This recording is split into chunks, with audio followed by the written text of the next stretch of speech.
Hello everyone, Volfey here. I was gonna start today's video with a reverse exorcism joke, but it would be too much. If you know, you know.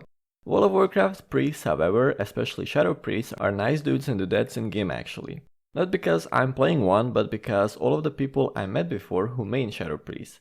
It's one of the reasons I choose it to be my main in TBC Classic. Anyway, who is a shadow priest? A very cool guy who probably likes druids as well, or had played SLSL Warlock before and decided to try PvE, but in order to get a raid spot, he chose shadow priest. Regardless, shadow priest is a valuable support class in a raid setup. At least one per raid would boost overall raid spell DPS a bunch, depending on how many shadow warlocks raid leader is running with. But about support we're gonna talk in a moment. Let's start from beginning and figure which race per faction is best or better than others in ways of shadow priests. Because priests as a class are different from other classes as they have racials. Yep. On the alliance side we have humans, night elves, dwarves and draenei. Quite a bunch. Humans are definitely a good choice due to human spirit. But beside human racials there are feedback and desperate prayer. Feedback is a bottom line, quite situational spell, but being mana expensive and working only against spellcasters. It's not something that would tip the scale for human shadow priest. Desperate prayer, well, it's a holy spell, can't be cast in shadow form, so we will talk about it in a holy priest video, but no mana cost is a need nonetheless. Night elves have star shards and Elun's Grace. Star shards is one of the coolest abilities in game and only arcane spell that priests have, and it can be used in shadow form. It basically places a dot on the target with this animation. The 30 seconds cooldown is decently short as well. Elun's Grace is a defensive ability that decreases the chance that you will be hit by spells or melee hits by a whole 20% for 15 seconds, but on 3 minutes cooldown. And this is useful especially in PvP and in situation when you over aggro, which happens often as a shadow priest. Dwarves used to be the go-to race in vanilla for alliance players due to Fear Ward and Stoneform, but now that Fear Ward is a classic ability available to all priests, it's made them fairly balanced. Their racial abilities are Chastise and Desperate Prayer again. Desperate Prayer is the same as for humans, Holy Heal that can't be cast in shadow form, but Chastise is a holy spell as well. Although unlike Prayer it doesn't heal you, but instead deals a bit of damage and CCs a target for 2 seconds. So Dwarf Shadow Priests have no edge when it comes to their priest racials. Lastly, Draenei, newest addition to the alliance, have Chastise just like dwarves do, holy damage and some CC which works kinda like Rogue's Gouge. And Symbol of Hope. On a 5 minutes cooldown increases the party mana regen a bunch, and it's already quite strong. Draenei are one of the best mana batteries among all races. So to recap, for alliance races, Draenei are my top pick to suggest you, second being Night Elves. As for PvP, it would probably be dwarves and then Night Elves and humans. But I'm gonna focus on PvE more than on PvP. Now for Horde races, options are Undead, Trolls and Blood Elves. Undead, unlike Alliance priests, have shadow racials. First one is Touch of Weakness, which debuffs the target with decreased attack power after receiving a melee hit. Oh, and it scratches a little bit, so not quite strong one. On the other hand, Devouring Plague is a dot that deals a nice chunk of damage for being a racial, along with having Siphon Life effect that heals you, and all of that on 3 minutes cooldown. Just like Inner Focus, which gave birth to Inner Focus Devouring Plague macro.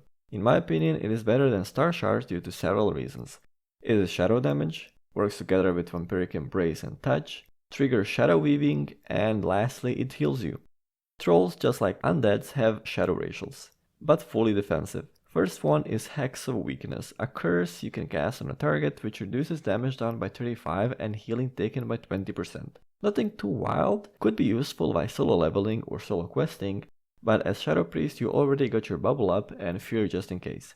And as for decreased healing, highly situational, in raids even less due to Mortal Strike and Aim Shot. But do they stack? I'm not sure. If you know, you can tell me down in the comments, I appreciate it. Second racial is the Shadow Guard. It's a shadow version of Lightning Shield with similar effects. After receiving a hit from the target to deal shadow damage to it, and because of it, it can proc your talents that are activated by dealing shadow damage, such as Blackout and Shadow Weaving. Lastly, we have Blood Elves. As a Horde's newest addition in TBC, they got Touch of Weakness like Undeads and Consume Magic. Players have different opinion on this. What it does is it consumes a buff you casted on yourself for about 700 mana or less on 2 minutes cooldown. I did some testing on it, not on the live server since my priest is undead, and it prefers to consume Inner Fire most usually. Highest rank of Inner Fire costs about 370 mana, which would ultimately give you about 330 mana every 2 minutes. Nothing too major or game breaking, but my tip to you would be to use it with rank 1 of Inner Fire, which costs about 30 mana only to cast, but would yield you about 660 mana every 2 minutes, which is already getting better, especially for Holy Priest. Combine it with mana from Arcane Torrent, consuming 3 stacks of mana tap, and you're looking at a nice mana replenishment. Now to recap Horde shadowpriest, I suggest going for undeads of course as a first choice and then trolls, but not because priest racials but rather the troll racials berserking. Blood elves are still a decent choice. Most common generic talents you can find on the internet is this, so let's talk about it. It is most optimized spec for both dungeons and raids, but shadowpriest talents allow a lot of flexibility. Some points can float around depending on your gear, spell hit rating, and tier of rating. For example, if your gear has a lot of spell hit rating, you can take points out of Shadow Focus and put it somewhere when you feel you need it, like decreased threat generated or shorter cooldown on Mind Blast. Or a different example is taking points out of Shadow Weaving and putting it in talents I mentioned already, but that's for endgame rather than for now. Regardless, don't follow blindly any talent spec loadout you find, but rather tailor it for your own needs. Most notable talents you have to take, and which make you a proper Shadow Priest, are Mind Flay of course, as your main attack ability, Shadow Weaving to debuff target for increased shadow damage taken, Warlocks will love you. Misery, same for all schools of magic, all casters will love you. Vampiric Touch, your party will love you. Mages.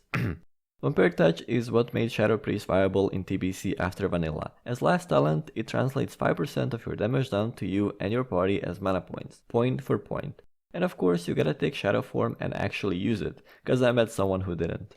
Set priority for Shadow Priest is quite easy to follow through. As any caster you want to make sure that your spell hit rating is capped as soon as possible, because being resisted while losing mana is quite terrible, especially since your spells cost quite a bit of mana. Due to Shadow Focus you only need 6%, which is about 75 spell hit points, or more if you decide to take 1 point out of your talent. After spell hit you want to stack spell damage, especially shadow damage where you can, as it directly increases damage done for your dots, kind of like Resto Druids for its HUTs. Next is shared with Spell Haste and Spell Critical Chance. Spell Haste plays a major role, especially in later game, mainly tier 6, Black Temple and onwards, but you might be confused with Spell Crit, since dots can crit, yet. Let's pretend we don't know if Potluck is coming. Mind Blast and Shadow Ward Death can crit quite often thanks to this talent. It's still a major DPS increase, but beware since the threat modifier for Mind Blast is huge. After this, primary stats are as follows: Intellect, Spirit, MP5, Stamina, and so on. I usually say that the most interesting rotation of 4 classes in TBC is the Shadow Priest. Surely damage is below average, but a decent player can make it average. Although AoEing, aka multi-dotting, is quite mana inefficient, it's nice DPS boost in dungeons if tank is willing to wait for you to drink after every pull. Let's go through one target rotation or boss rotation. Mind Blast is your top priority, which means you use it whenever it comes off of a cooldown. Shadow Ward Pain is second priority to reapply as soon as it wears off. Vampiric Touch is third priority to reapply, avoid spamming it as much as you can, as it's really mana expensive. Lastly, there's Mind Flay as a filler channeling spell waiting for Mind Blast to come off of a cooldown. Now it's worth mentioning that you use a Shadow Ward Death while Mind Blast is on cooldown, and Pain and Vampiric Touch are still running out. Same goes for Star Shards and Devouring Plague macro. So as an opener, use Shadow Ward Pain and then start casting Vampiric Touch, because Pain can tick once while you're casting, but it's not a big deal if you open with Vampiric Touch and then do Pain. This period of time will allow your tank to get a started threat before you use your Mind Blast next and then Death. Continue with any racial you have and then channel at least one Mind Flay. Depending on how many points you got in improved Mind Blast, you can cast another Mind Flay and interrupt it for Mind Blast, or debuff the boss with Vampiric Embrace if there's a lot of AoE damage going on. As soon as Mind Blast is off of a cooldown, rinse and repeat. Another Mind Flay or 2, Vampiric Touch, Mind Flay, Death, Mind Blast, Mind Flay, Vampiric Touch, Shadow Ward Pain, and so on. Rotation depends a lot on your haste as well. Just follow your priority spells and then use any other that is off of a cooldown or running out on boss. Your mana sustainability will get better and better with gear. In the endgame we will be finishing boss with about 50% to 60% mana left if rotation is done right. But until then, you can use Mana Potion or Destro Potion if the battle is short enough, when you are on about 70% mana. When you drop to 20 to 30% mana, use your Shadow Fiend, that should get you back to 100% again, especially if it lines up with the Bloodlust. By the time you drop down to 50%, you will have another potion, so you should be doing quite alright with mana. As a Blood Elf, Consume Magic won't make too much difference in ideal fight, but in case half the DPSers are dead, you might have to use Consume Magic right after recasting your Inner Fire. Do that instead of Mind Flay after casting Mind Blast and making sure that Death and Touch are not close to running out. That should be simple enough, I hope. In case you manage to get rotation after a few raids, make sure to prioritize subscribing and commenting on this video. How did you feel like playing a Shadow Priest? Looking forward to reading the comments. As for why to have a Shadow Priest in a raid group, I'll mention a few things.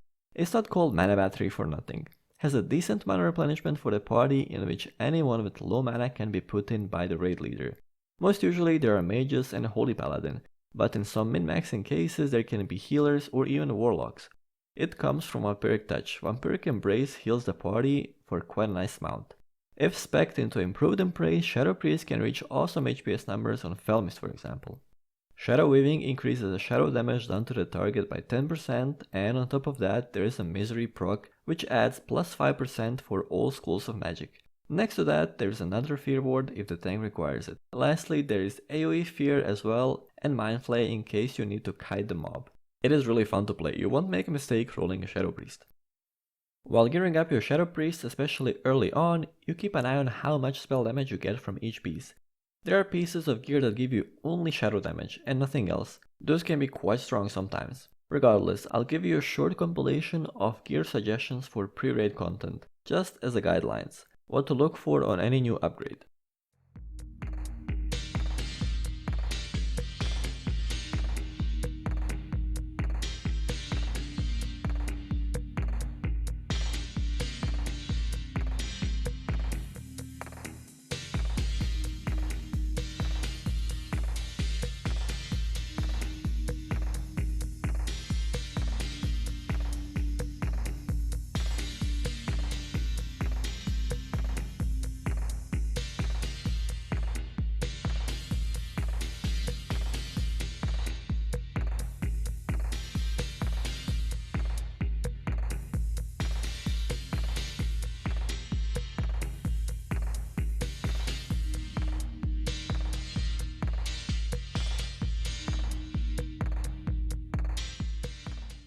Alright, I'm back.